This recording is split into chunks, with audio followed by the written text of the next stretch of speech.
share a story from my life with you. पिछले महीने की ही बात है.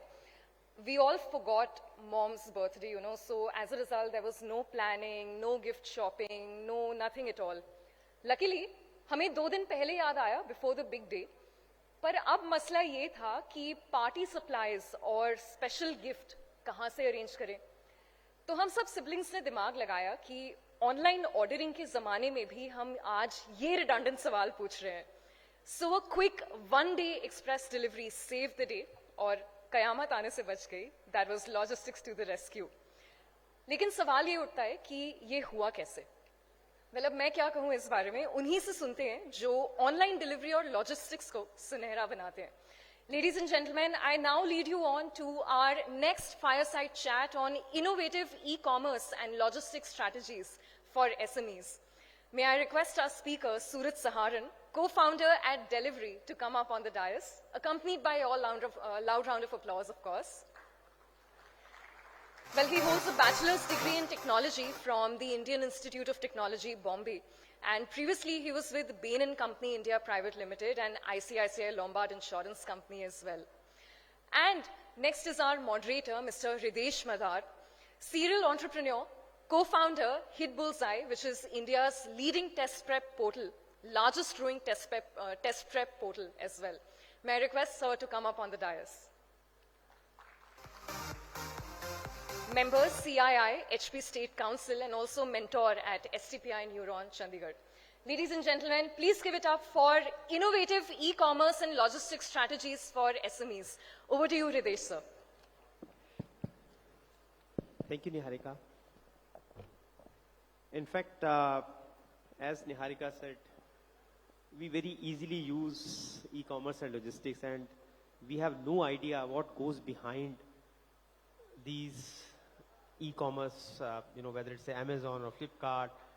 And when I met Surajji, such a humble person, and let me tell you, we all talk about B2C brands, but let me tell you, the real stories are the people who have made the companies which are built on a lot of, I'll say, operational excellence. Let me put some figures. A turnover of more than 7,000 crores. 1 lakh people working directly or indirectly. An IPO. And what you can think of.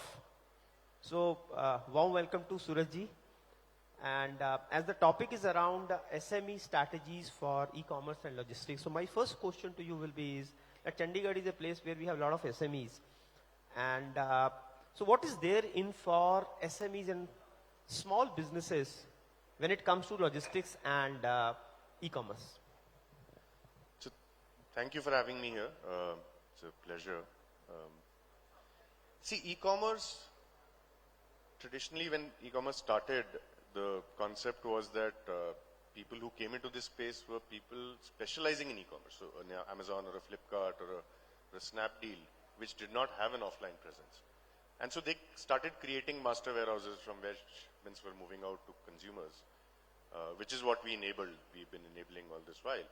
But today, when the e-commerce market has matured and offline businesses want to go online, I think the one thing they have to start to think about is how do they optimize for distance traveled. What I mean is that if there's a consumer sitting in Tirupur in the south, orders an item, that item going from a Delhi or a Chandigarh is going to cost a large amount of money, right? Because it's traveling that much distance.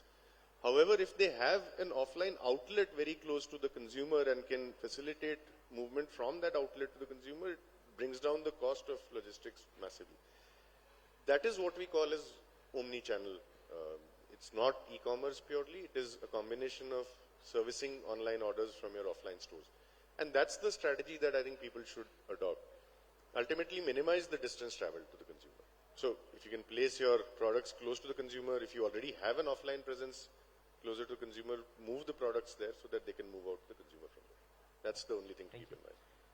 So how all it started? Because everybody is here and we are all inspired by, how it started. So how it happened with you, it was accidental or it was... No, it was not accidental. E-commerce was not our first sector. I mean, we were 5 founders. The two out of the 5 started this. We started as a food delivery company. So, Dipinder and Pankaj, both the founders of Zomato, used to work with us at Bain and Company. And this was in 2010 when Sahil, who's our CEO, and I were sitting and discussing what next. We'd done consulting for a few years. अब consulting में क्या होता है ना कि या तो you commit and you then decide कि मुझे partner बनना है और मुझे और 10 साल लगाने हैं, या फिर there is a time when you say कि यार this is not for me, I want to do something of my own or I want to do something else. So we had reached that point where we were talking about what next, and we met Dipinder and Pankaj from Zomato. They said, "Yaar, look, we list menus," and this is 2010. We list menus, but a lot of restaurants don't have an option to deliver because they don't have their riders. Can we do something? Can you guys set up the logistics for us? We thought about it for some time. We said, "Yaar, look, I think there is a need. No denying that, but we will not set it up as part of Zomato. We will set it up as an independent company." That's how delivery got created. उसमें क्या होता था कि lunch and dinner were busy because food orders ज़्यादा उसी time पे आते थे, and we had spare capacity in between. To fill that capacity, we started delivering e-commerce shipments for 2 another small e-commerce companies based out of Gurgaon. They were friends or friend of friends, and they said, you guys, we said we are free. And they said, if you're free, can you please deliver these shipments locally? And we said, yes, of course.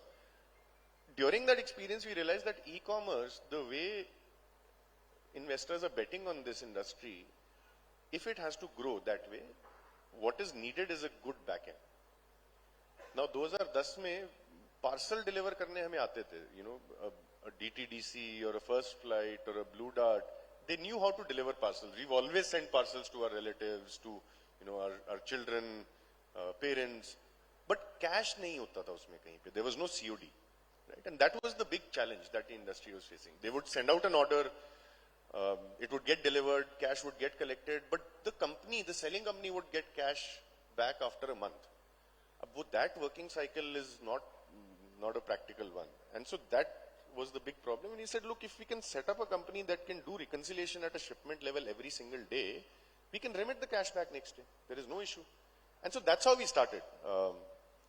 Then we said, yaar, ye food wala ek bar band karna padega because e-commerce has a more pressing problem. And e-commerce has a lot more interest from investors, but without this backend, e-commerce will never take off in India. So that's how we started. The third partner joined us very quickly, another of our colleagues from Bain. And then we got 2 more people because the 3 of us had no idea how to build tech. So we found people who knew tech more than us, and we said, yeah, let's get them on. So by the end of 2011, we were 5 founders and we had the company running in Delhi NCR. So that's sort of the journey. Oh, lovely. So I think it's a story where, how the opportunities and the company evolved and pivoted. I think that's all we have to learn, that we start from one thing and eventually find other opportunity the more we get into the depth of the businesses. So one more interesting question I want to ask you. Usually you have two or 3 founders. You have 5. And a lot of us run partnership firms, right? Or companies which are in partnership. Can you throw some light how you make that cohesion and how you have carved out things around or work within so that you are all working in perfect synchronization and there were no problems? Because a lot of time we have seen startups die because partners are not able to move together. So I think like I said, 3 of the 5 founders, we were together at the same company, and we had been together 2 of us had been together for 5 years, and the third one was with us for 3 years. We knew each other very well. See, logistics is an operationally intensive business. Having 5 founders actually helped us in many ways. Each of us would sort of pick one part of the city and handle the operations there. Also, what happened was,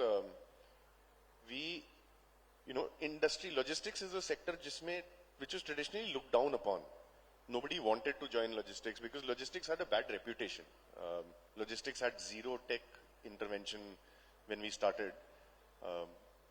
And so having 5 founders actually helped us hiring good talent because all of us had our own networks. The reason we've been able to work together is that we've always been very, very honest to each other. Right? The three of us, like I said, we knew each other for very long. The other two also came through references in the sense that there were common friends amongst us. And when we met, I think it became very clear very quickly that we can easily, completely trust each other. And so if I was handling operations and if I had to take a decision related to operations, everybody else would just simply trust me and say, yes, whatever you're doing is right. And over the years, we've never had a reason to not continue doing that, right? I think we come from a background. Bain & Company is a management consulting firm. It's a global, very large, one of the top three, McKinsey, BCG and Bain. The going in assumption is that when you have a colleague, that colleague is well trained and reliable and dependable. And I think that's the philosophy we used when we got in. We said, yeah, we are 5 founders. 3 of us anyways, we had a very different kind of comfort with each other. But the other 2 also, we said, look, we're going to go in with the assumption that I'm going to trust you fully. Right? You're capable, for sure, right? Everybody is from a good background, good experience. So the pedigree is there. We're going to start off with the assumption that we can trust each other, right? Over the years, we never got a reason to not do that. Right? I think we were lucky, or we clicked very well at a mental level. And so that's helped us sort of scale. So even when you choose your founders, I think whether you're 2 or 3 or 4 or 5, I think the going in assumption has to be that I'm going to trust you from both sides or 5 sides or whatever. Whenever there are points in time where you feel that, there is something going on that you should be more aware about or you don't fully understand or trust, I think having open communication helps. Asking that question right then and there helps prevent a lot of heartache later on. Don't keep waiting and let it sort of build in inside, because when that happens, then the consequences are bad. But otherwise, I think 5 founders, 2 founders, doesn't matter. Trust has to be even between 2 founders. 2 founder may be a problem hota hai. So trust has to continue to remain. I think very well pointed out by Suraj is that one, absolute faith and trust. And second is whenever you have something in your mind, say it there and then, rather than keeping in your mind and making some things around it and making it negative. So you have scaled up this so beautifully, and it's a lot of hard effort. And I know, let me tell you, most of you may not understand the problems. So see, when we started schools and our buses cross 50, it becomes a logical and logistics nightmare. From diesel to maintenance. I'm saying hats off, you have been managing such a huge system. So what are the typical challenges you faced at an initial level and then or probably at when you've grown up? So I think you rightly said it's a operationally very intensive business, continues to be so, and we face challenges even today. The challenges today, however, are very different from what they were in the beginning. Let me first tell you about current challenges. So, it's a widespread business. It's affected by very, very local problems. So if there's a political procession somewhere or a rally somewhere, it affects our business. If there's heavy rainfall in a particular part of the country, it affects our business. If there is a festival in a part of the country, it affects our business.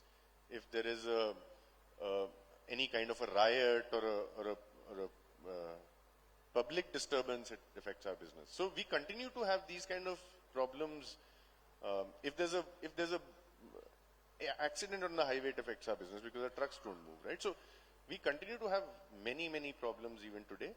I think the important thing is that you should know what is the next course of action at any point in time, right? So if one of our trucks breaks down in the middle of the highway, there has to be subsequent steps that corrects for it. So first step is to inform the clients and the consignees that your shipments are going to be delayed by so and so time.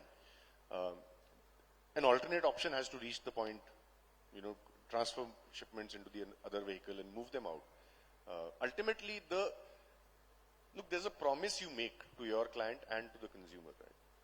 That promise has to be kept.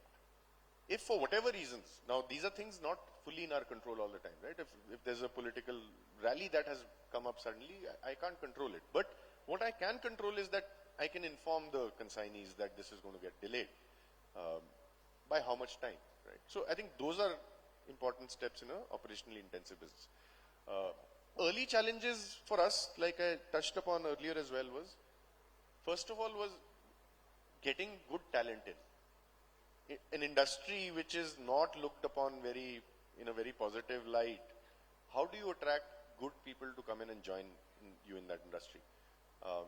I think 5 founders actually helped us there, because the early hires were all personal connects. So either people who had worked with us, or people who had studied with us, or people who came through common references. That allowed us to build the first few sort of people in. And then, they had their own networks, and so we kept pulling people through references. Once somebody joined, they realized that it is not a standard logistics company. We're trying to do something very different. We're trying to do it very differently. And so retention has not been a problem at senior levels for us. Other challenges were things like, in the early days, we did not have full end-to-end visibility, so we would also see thefts happen at times. We would also see damages to shipments at times. How do you create the right process? Because the first time it happens, you don't know what to do, right? The first time is always first principles se socho. We were engineers, we're all engineers. You have a problem, break it down into smaller parts and solve for each individual part. And then you're sorted, right? Next time you face the same problem, you know what to do exactly. You don't have to rethink. So codifying what you've developed or what you've done for future reference becomes very important. I think today we employ a lot of people. How do you make sure they continue to work in the best interest of the company, right? So we've used company ownership to a large extent. We've offered ESOPs to a lot of our corporate employees to make them feel part of the company and also to reap the rewards when the company does well. We can't do that for all of our workforce, but we've always tried to stay connected. And so every year, all of the founders, all of the senior management, we're always on the ground during our peak seasons. We pick one city each and just be there, the critical cities.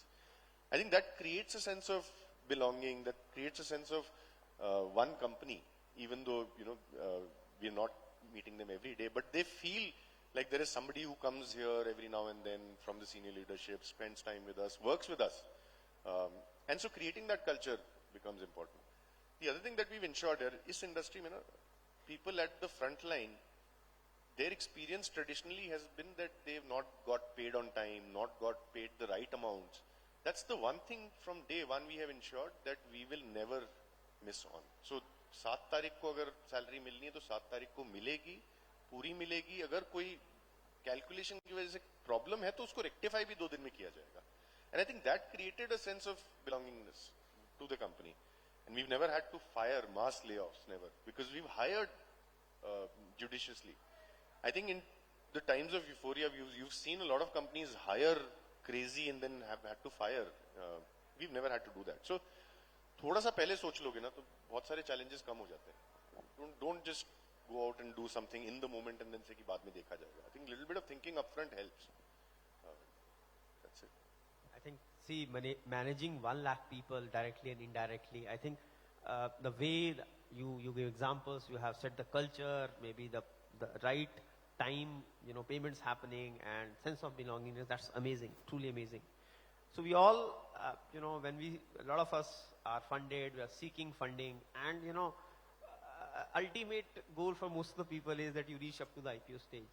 So you had done and dusted everything. So I want to give you throw some light on, what are some of the advice you'll give to the people who are about to raise fund or maybe go to the next round, and how your experiences, probably they will not make those mistakes, or you analyze those things, please. So funding, look, I think funding is important, necessary, but at the same time, raise only as much as you need. Because if you raise more than what you need, you end up making the kind of mistakes I just spoke about. Having too much money in the bank is not a good thing always. because you would end up hiring a lot of people saying, "Paisa hai, hire kar lo," but not really thinking about how are you going to use them. So raise only as much as you need. The other thing that I've seen is that people are very sort of touchy about valuations. कि मुझे तो इतने valuation पे ही raise करना है, मुझे 20 crore की valuation से कम में नहीं raise करूँगा मैं. Whereas some investor might be there who's willing to do it at a valuation of 15 crores. A lot of businesses have died because of that, having a very strong argument for a valuation. COVID ke time pe, as an example, in 2020, a lot of companies that may have been in negotiation stages just before COVID hit, nobody knew, right? COVID aane wala hai. And they did not raise money because they said कि मुझे इस valuation से कम में raise नहीं करना है. And COVID hit, that money was no longer available. So a lot of companies actually died during that period. I think valuation is important, but it's not the most important thing. Having 80% of a $10 million company versus having 8% of a $2 billion company are two very different things, right? So be judicious, be a little practical in that sense. Otherwise, look at the investor not just as a pure investor, but also whether your mindset is aligned, whether your investor understands what you're trying to do well, because that will save you a lot of heartache later. If the investor understands your language and understands what you're trying to do, is aligned to it, only then raise money. Well, the color of money also matters, is what I'm trying to say. In fact, one last question I'd like to ask you is that one piece of advice you like to give to our young budding entrepreneurs about how they should manage companies and then they look forward? I think the one thing that you need to keep in mind is that be honest to yourself and to your colleagues. When I say honest to yourself, matlab kaam jo kar rahe ho, do it with full commitment. Every company, every business takes a lot of hard work, and there are no shortcuts in that. Matlab, we worked 18 hours for first 7-8 years of our lives, of the company's life. Without that we wouldn't have been here. It's very easy for somebody to look at us today and say कि यार इनके पास तो बहुत कुछ है, पैसा है, ये है, वो है.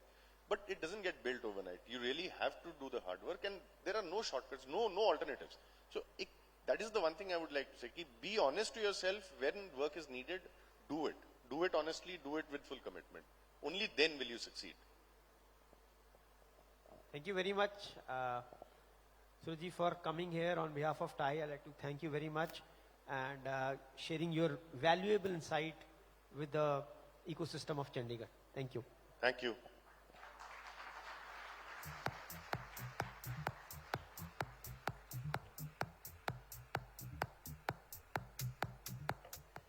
Many thanks, Hirdesh sir, and many thanks, Suraj, for being here. And that was such a wonderful discussion.